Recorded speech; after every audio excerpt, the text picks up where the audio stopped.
जनाब सदोत्रा साहब और सुरेंद्र चौधरी साहब को दिल की गहराइयों से मुबारकबाद पेश करना चाहता हूँ।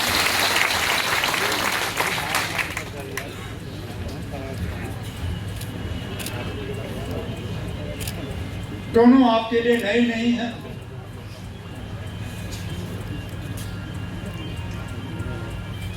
बीच में बेशक कुछ गलतफहमियों की वजह से हमने थोड़ी देर के लिए सुरेंद्र चौधरी जी को खोया था,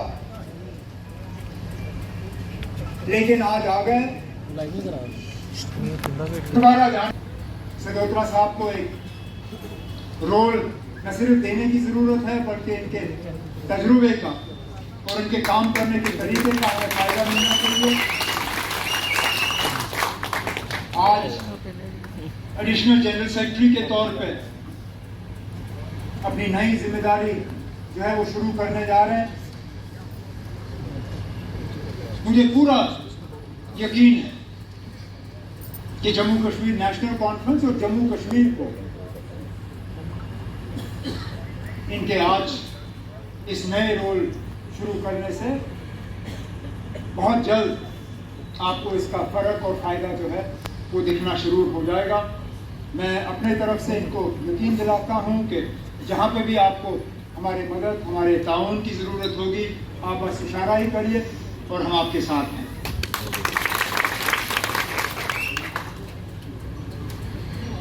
बड़े अजीब दौर से हम गुजर रहे हैं। समझ नहीं आता कि किसकी बात पे यकीन किया जाए, किसकी बात पे भरोसा किया जाए, किस चीज को हम सच माने, किस चीज को झूठ। सुप्रीम कोर्ट में एक बात कहा जाता है, सुप्रीम कोर्ट के बाहर दूसरी बात। अब पिछले ही दिनों अलग अलग बयान जिनको समझना मुश्किल, लेकिन उन पर रोशनी डालना जरूरी है।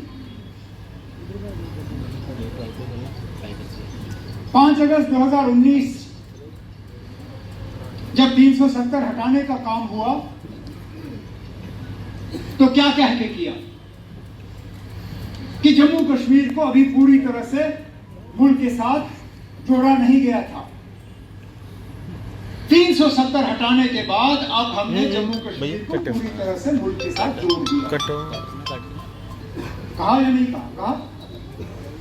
पिछले दिनों जब सुप्रीम कोर्ट में केस चला 370 को लेके, गवर्नमेंट के जो सबसे बड़े वकील हैं उन्होंने सुप्रीम कोर्ट के चीफ जस्टिस और 4 और जो जज हजरात हैं उनको क्या कहा?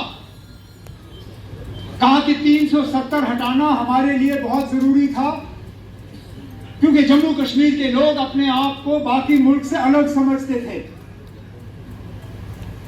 हमने 370 हटाया इस सोच को हटाने के लिए, और आज हम दावे से कह सकते हैं कि जम्मू कश्मीर को हमने पूरी तरह से मुल्क के साथ जोड़ा है। ठीक है, आपने कहा हम कौन होते हैं एतराज करने वाले, लेकिन उसके कुछ दिन बाद हम देखते हैं कि हमारे माननीय लेफ्टिनेंट गवर्नर साहब यूपी में तकरीर करते हैं और तकरीर में कहते हैं कि मैं तब तक जम्मू कश्मीर में हूं जब तक कि मैं जम्मू कश्मीर को पूरी तरह से मुल्क के साथ जोड़ता नहीं हूं।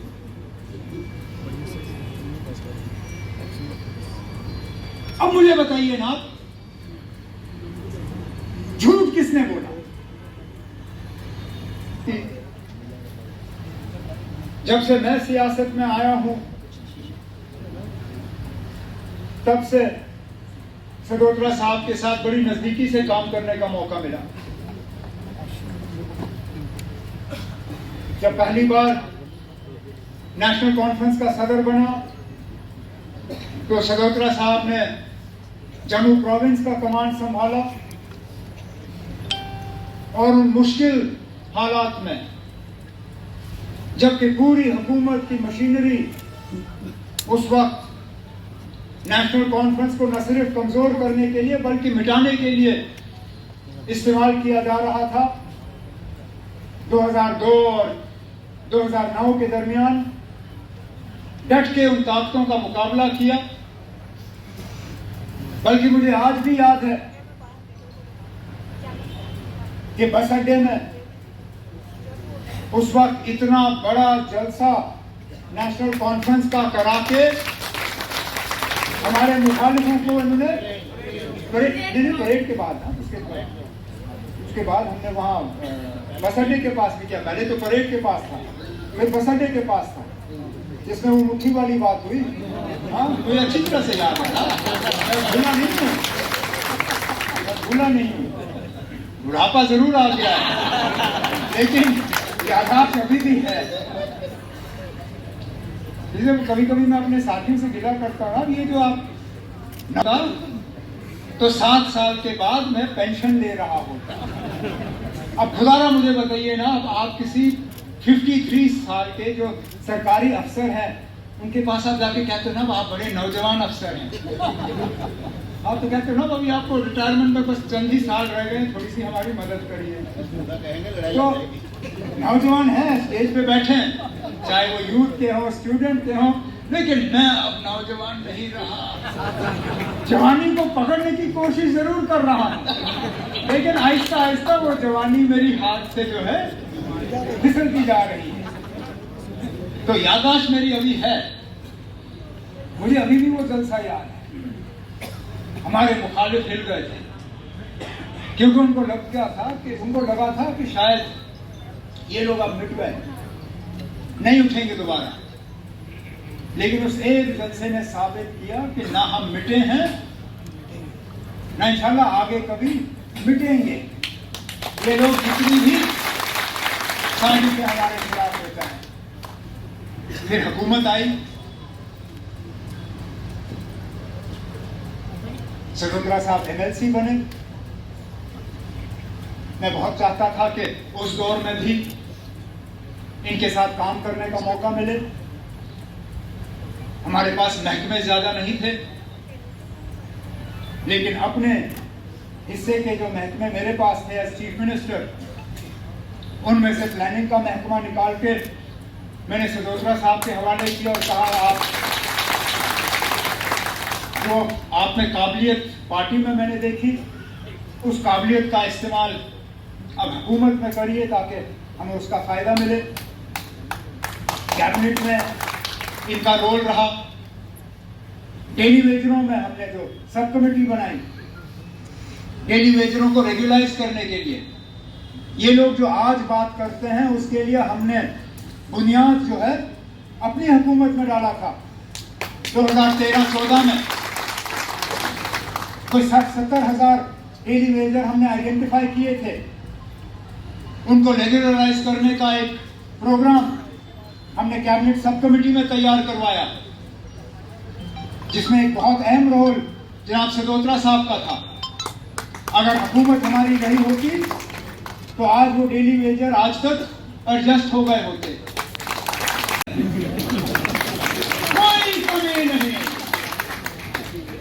मैं उनके नाम LG साहब को लिख के दे सकता हूं, जो मेरे कमरे में आके मुझे कहते थे जनाब आपसे बेहतर चीफ मिनिस्टर जम्मू कश्मीर क्या हिंदुस्तान में नहीं देखा है। जो वोट पड़ने से एक दिन पहले मुझे कहते थे जनाब आप हार ही नहीं सकते हो। फिर जब नतीजा आया मुझे पता चला कि मैं कितना हार सकता हूं और कितना जीत सकता हूं। मुझे डर इस बात का है कि जिन चापलूसों ने मेरे इर्द गिर्द मेरे कान में ये थोड़ी बहुत बातें डाली, वही चापलूस आज राजभवन के चक्कर काट रहे और वही LG साहब के कान में ये बात डाल रहे हैं कि ना 80% जम्मू कश्मीर के लोग आपको पसंद करते हैं। मैंने उस वक्त गलती की, मुझे जमीन पर उतर के अपने वर्करों से पूछना था कि आप बताओ सही क्या है गलत क्या है। अब मैं LG साहब से कहूंगा आपसे ज्यादा यहाँ वर्कर नहीं होंगे तो मेरे वर्करों से आके मुलाकात करिए, पूछिए जमीनी हकीकत क्या है। एक चीज का आप लिखते रखिए, मैं उन लोगों में से हूं जो बार बार वही गलती नहीं करते। पिछली की हुई गलतियां दोबारा दोहराई नहीं जाएंगी। जो नेशनल कॉन्फ्रेंस के वर्करों को बीच बीच में हमने गिला और शिकवा करने का मौका दिया था, खासकर जब हमारी हुकूमत थी, मैं आपको यकीन दिलाता हूं कि दोबारा हम लोग गिला शिकवा करने का आपको मौका नहीं देंगे। बस आप इस नेशनल कॉन्फ्रेंस के झंडे को मजबूती से थामिए, इसको बुलंद रखिए, लोगों के मुश्किलात, मुतालबे, परेशानियां, इनका हल हम करके लोगों के सामने जो है इनकी झोली में इनका हल डालते रहेंगे।